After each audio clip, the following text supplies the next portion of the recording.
qui a d'ailleurs amené au point que nous allons voir ensuite, le procès. En 2017, les membres de la tournée du groupe ont assigné Tobias Forge en justice. Ils estimaient que la répartition des bénéfices n'était pas du tout équitable. Tobias refusait également de communiquer les redevances perçues, ce qui a commencé sérieusement à faire grincer des dents les membres. Je vous cite l'assignation demandée. Des anciens membres de Ghost demandent au tribunal d'ordonner à Forge de divulguer les revenus et les dépenses de la société pour les exercices 2011 à 2016, ainsi que de révéler les actifs de la société au 31 décembre 2016.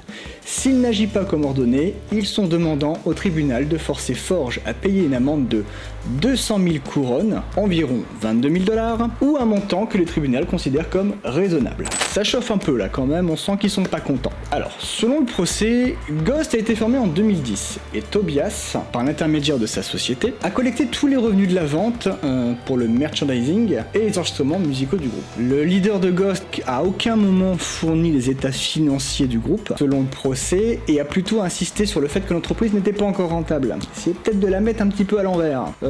Tobias aura communiqué qu'une fois sur le sujet en 2017, argumentant qu'aucun contrat liait les musiciens et la société Ghost. Parce que oui, Ghost est une société également déposée par Tobias. Au final, un arrangement sera trouvé entre tout le monde, dont on ne connaît pas la teneur, et je pense qu'on ne le saura jamais, mais il y a de fortes chances qu'un petit chèque ait été fait. C'est donc suite à ça que toute l'anonymat du groupe a été rompu, et que Tobias Forge est maintenant connu comme le frontman de Ghost. Maintenant, nous allons parler de la musique du groupe. C'est quoi Ghost ? Alors Ghost, j'ai dû entendre ça la première fois il y a quelques années au détour d'une suggestion YouTube. C'était le morceau Square Hammer, si je me souviens bien, et ça ressemblait à ça.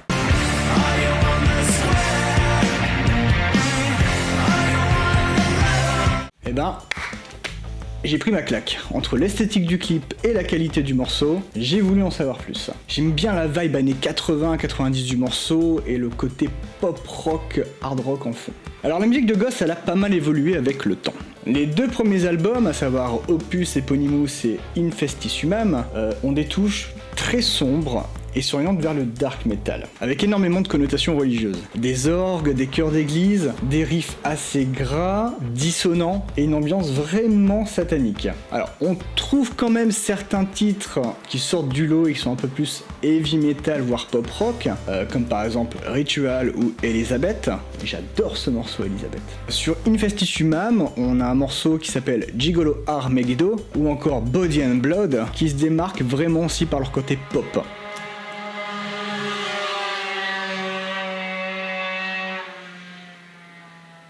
Saloperie de mobilette. Ensuite, depuis Meliora, un léger virage s'opère. Ghost devient plus populaire que jamais et l'album est attendu par les fans. Il aura un très bon accueil et tous les morceaux sont incroyables. Mention spéciale à Cyrus. Ce morceau m'a fait littéralement tomber amoureux de Ghost. C'est ce morceau qui a tout déclenché. La production de ce titre, elle est hyper intéressante sur plein de points, que ce soit les harmonies de guitare, la structure du morceau. Alors Meliora, c'est également une occasion de découvrir une belle balade avec le titre Ease ou encore le titre Spock Sonate, entièrement instrumental et joué à la harpe. Alors petite note, le riff principal de ce morceau deviendra plus tard la fin du morceau Rats sur l'album Prequel. Écoutez.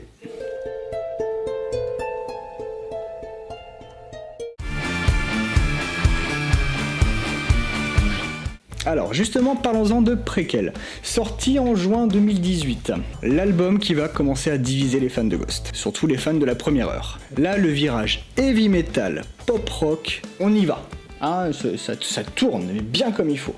On est sur des morceaux plus bankable, j'aime pas ce terme, mais on est sur des titres quand même plus adaptés pour le grand public et la radio. Même si on trouve toujours des morceaux un peu plus calmes comme See the Light et Life Eternal. Le dernier album en date, sorti en 2022, Impera, donc en mars 2022 pour être précis, viendra définitivement classer Ghost dans la catégorie heavy metal assumé. C'est aussi mon point de vue.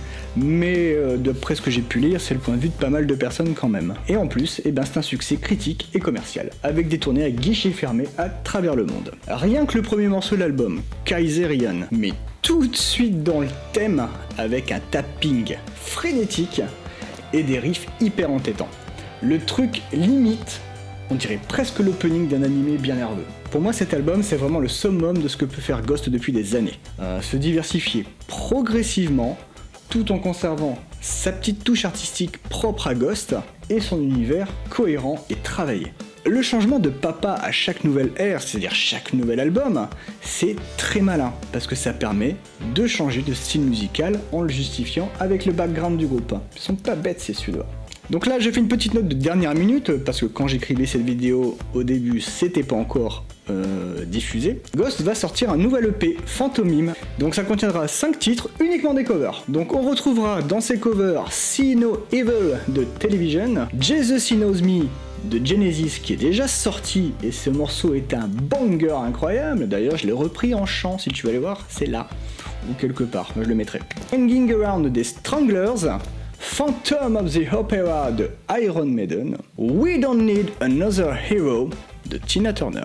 Alors, petite note sur le clip de Jesus He Knows Me, il est pas à mettre entre tous les yeux. C'est quand même très explicite. Montrez pas ça aux jeunes enfants, parce que honnêtement, il y a des choses...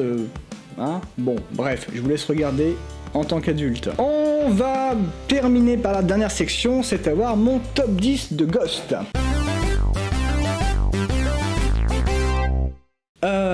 Pour moi, c'est 10 chansons que tu devrais mettre dans tes oreilles si tu veux apprécier le groupe et découvrir le groupe. D'ailleurs, pense à t'abonner chez moi et à mettre un commentaire pour continuer si tu veux encore avoir des vidéos de qualité. Donc parmi mes 10 morceaux que je conseillerais à écouter pour découvrir Ghost, on retrouve Cyrus, Year Zero, Kaiserion, Spillways, Elizabeth, Mummy Dust, Per Aspera ad Infera, Stand By Him, Gigolo Ar Megiddo et Rats. Pour conclure, pour moi Ghost c'est un groupe comme on en voit peu. Une ascension très fulgurante grâce à un univers ultra travaillé, des albums très complets et très cohérents dans leur construction malgré tout, le tout sorti du cerveau d'un seul homme, et ça, c'est encore plus fou. Et même si on ressent des inspirations musicales piochées un peu partout, notamment chez Black Sabbath, ABBA, Alice Cooper, Bowie, ou encore Blue Oyster Cult, c'est ultra bien produit. Et que dire des prestations scéniques? C'est un vrai show. Chaque musicien participe à la mise en scène, et ils sont très très proches de leur public. D'ailleurs,